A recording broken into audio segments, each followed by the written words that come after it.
سے نہیں ہے۔ اس لیے اسلام میں کوئی رہبانیت نہیں ہے، لا رہبانیت فی الاسلام۔ ہر شخص کو اگر وسعت ہو اور طاقت و قدرت ہو، مہر دین پر، نان و نفقہ پر، اور عمر ہو چکی ہو تو اس کو شادی کرنی چاہیے۔ اللہ تعالیٰ نے شادی میں برکت رکھی ہے، اور سب سے بہترین شادی اور نکاح وہ ہے جس میں کم خرچہ ہو۔ آج ہم اور آپ نے اس شادی کو بڑا مہنگا بنا دیا ہے۔ میرے محترم دوستو، اگر ہم سنت کے مطابق عمل کر لیں تو یقین جانیے کہ کئی گھروں کی لڑکیوں کی شادی جو ہے ہو سکتی ہے۔ آج بہت سارے نوجوان لڑکیاں لڑکے جو ہے رشتے کے لیے در در کی ٹھوکریں کھا رہے ہیں۔ آج ہم سب اس کی ذمہ داری لے لیں تو راستہ اور معاشرہ جو آسان ہو جائے گا۔ میرے محترم دوستو، اللہ تعالیٰ نے خطبہ نکاح کے اندر جو 3 آیتیں پڑھی جاتی ہے، ان تینوں آیتوں کے اندر سب سے پہلی آیت کے اندر اللہ تعالیٰ نے فرمایا کہ اپنے رب سے ڈرو۔ اللہ تعالیٰ نے تمام انسان کو ایک ہی انسان سے، ایک ہی ماں باپ سے پیدا کیا ہے، اور اس نکاح کو توالد و تناسل انسان کے پھیلاؤ کا ذریعہ بنایا ہے۔ دوسری آیت کے اندر بھی اللہ تعالیٰ نے کہا یا ایھا الذین آمنوا اتقوا اللہ حق تقاتہ، کہ ایمان والو اللہ تبارک و تعالیٰ سے اس کے ڈرنے کے بقدر ڈرو، ولا تموتن الا وانتم مسلمون، اور تمہاری موت نہ آئے مگر یہ کہ تم فرما بردار رہو، مسلمان رہو۔ دوسری جگہ اللہ تعالیٰ نے جو تیسری آیت کہا یا ایھا الذین آمنوا اتقوا اللہ وقولوا قولا سدیدا، کہ ایمان والو سچی بات کہو، سچی گواہی دو۔ جب ہم اور آپ اس رشتے کی مضبوطی اور بنیاد جو ہے سچی اور اچھی بات پر رکھیں گے تو یقین جانیے کہ رشتے میں جو ہے مضبوطی آئے گی، بگاڑ اور فساد، نا اختلافی اور نا اتفاقی پیدا نہیں ہوگی۔ میرے محترم دوستو، میں نے نبی پاک صلی اللہ علیہ وسلم کے ایک مبارک حدیث پڑھی تھی کہ ایک عورت سے، ایک لڑکی سے جو ہے 4 چیزوں کو دیکھ کر کے انسان شادی کرتا ہے۔ اس کے مال و دولت کو دیکھ کر کے، اس کے حسب نسب کو دیکھ کر کے، اس کی خوبصورتی کو دیکھ کر کے، اور اس کی دینداری کو دیکھ کر کے۔ آج ذرا ہم سب اپنے دل پر ہاتھ رکھ کر کے بتلائیں کہ ہم اور آپ جو دینداری کو دیکھتے ہیں یا خوبصورتی کو دیکھتے ہیں، اس کے مال و دولت کو، اس کے حسب نسب کو، اس کے زمین اور جائیداد کو دیکھتے ہیں۔ حالانکہ نبی کریم صلی اللہ علیہ وسلم نے فرمایا کہ دینداری کو ترجیح دو، دینداری کو فوقیت دو، دینداری کو اپناؤ، اللہ تعالیٰ جو تمہارے نصیب اچھے کریں گے۔ آج ضرورت ہے اس بات کی کہ ہم اور آپ اس نکاح کو آسان کریں، لغو و خرافات، رسم و رواج سے پرہیز کریں، تاکہ جو ہے ہمارا معاشرہ صحیح راستے پر گامزن ہو۔ میرے محترم دوستو، نبی پاک صلی اللہ علیہ وسلم ارشاد فرماتے ہیں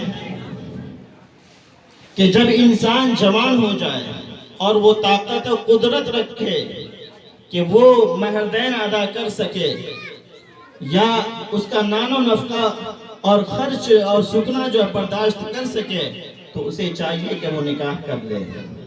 اگر وہ نان و نفقہ اور مہر دین پر قدرت نہ رکھے، کماتا نہ ہو، تو نوجوانوں کو چاہیے کہ وہ روزے رکھے، اس لیے کہ یہ گناہوں سے بچنے کا ذریعہ ہے۔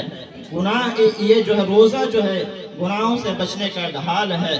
دعا کیجئے کہ اللہ تعالی ہم سب کو کہنے سننے سے زیادہ عمل کی توفیق عطا فرمائے۔ میرے محترم دوستو، میں ایک اور حدیث پڑھ دیتا ہوں۔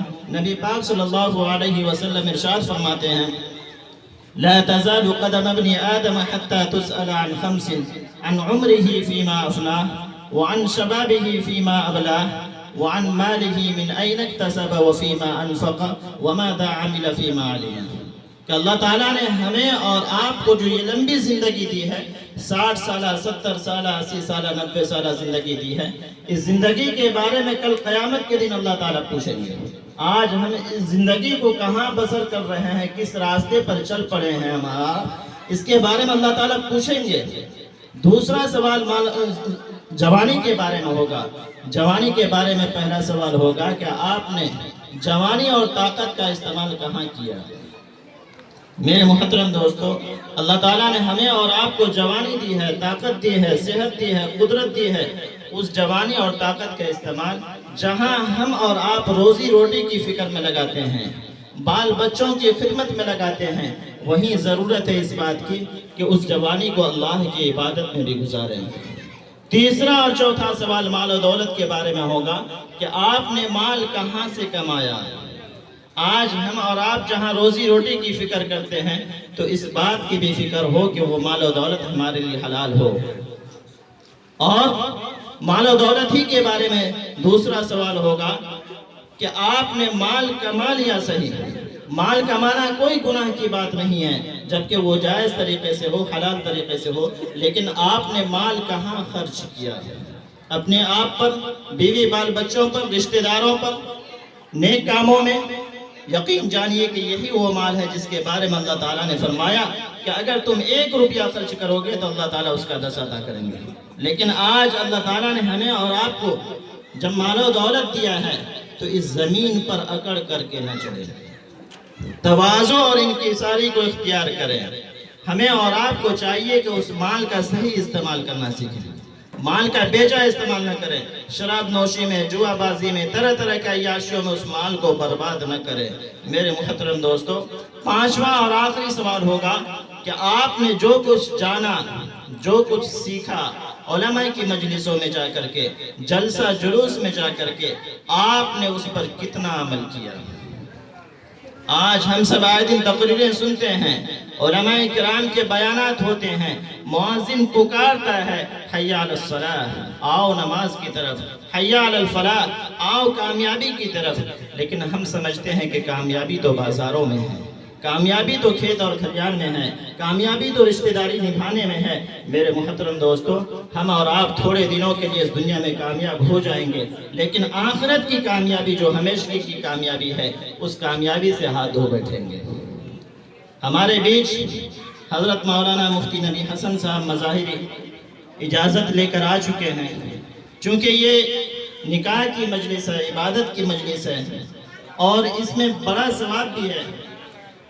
جو لوگ شریک ہوتے ہیں ان کے لیے بھی ثواب ہے، اور جو لوگ دعا میں شریک ہوتے ہیں ان کے لیے ثواب بھی ہے، اور جن کا نکاح منعقد ہو رہا ہے اللہ تعالیٰ نے ان کو اپنی ایک سنت جو نبی کی سنت جو ادا کرنے کے توفیق مرحمت فرمائے۔